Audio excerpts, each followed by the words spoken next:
মালয়েশিয়ায় প্রত্যাবাসন কর্মসূচি, নিজ দেশে ফিরতে ৫,৯৮৩ জন অবৈধ অভিবাসীর আবেদন। বিস্তারিত জানতে ভিডিওটির শেষ পর্যন্ত দেখুন। মালয়েশিয়ায় ১ মার্চ থেকে শুরু হয়েছে অভিবাসী প্রত্যাবাসন কর্মসূচি।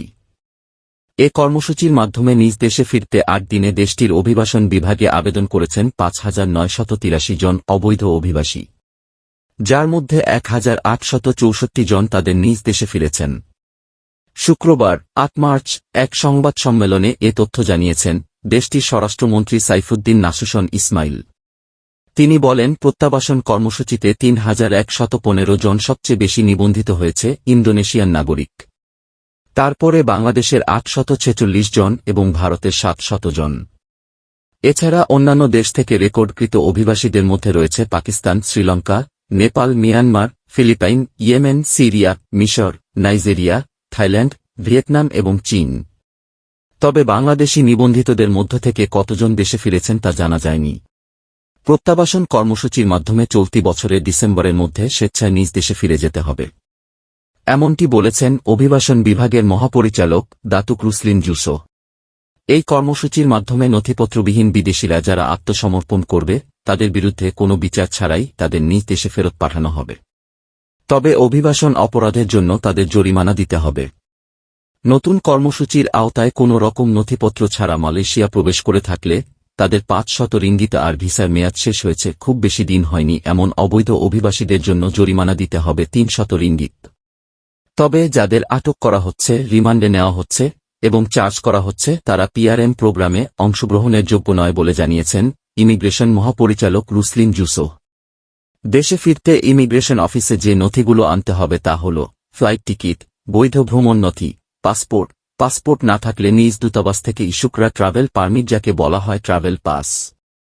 রুলিন বলেন, পিআরএম প্রোগ্রাম সফল করতে ইন্দোনেশিয়া এবং বাংলাদেশ সহ বিদেশি দূতাবাসগুলোর সহযোগিতা চাইতে শিগগিরই দূতাবাসগুলোর সঙ্গে আলোচনা অব্যাহত রয়েছে।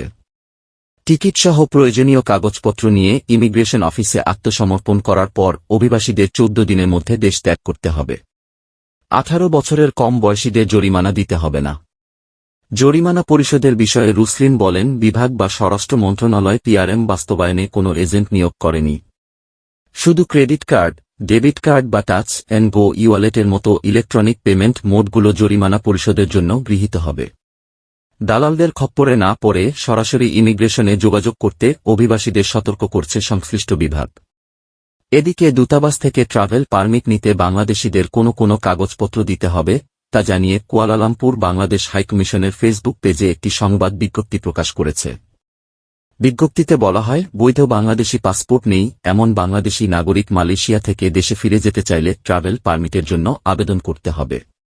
এতে বলা হয়, ট্রাভেল পারমিটের জন্য যথাযথভাবে পূরণকৃত ট্রাভেল পারমিটের আবেদনপত্র, সর্বশেষ পাসপোর্ট, ৩ কপি পাসপোর্ট সাইজের ছবি এবং পাসপোর্ট না থাকলে এনআইডি, জন্মনিবন্ধন সনদ, নাগরিকত্ব সনদ ও সংশ্লিষ্ট জেলা প্রশাসক ও ইউএনওর অফিসিয়াল চিঠির কপি নিয়ে ইন্টারভিউয়ের জন্য আবেদনকারীকে হাইকমিশনের অনুমোদিত expert service Kuala Lumpur SDN BHD, Southgate commercial centre level ২, ব্লকেই, নং ২, জালান দোয়া অফ জালান চানসুলিং ৫৫২০০ অফিসে উপস্থিত হতে হবে।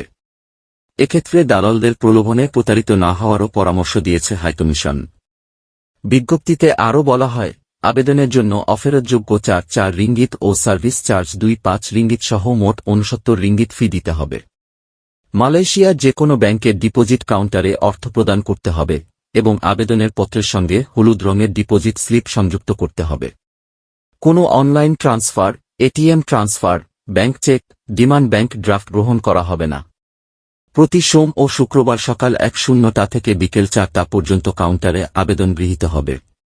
প্রক্রিয়াকরণের কমপক্ষে ১-২ কার্যদিবস সময় লাগতে পারে বলে হাইকমিশন জানিয়েছে। এছাড়া সোম ও শুক্রবার বিকেল ৪টা থেকে ৫টা পর্যন্ত ট্রাভেল পারমিট ডেলিভারি দেওয়া হবে বলে জানানো হয়।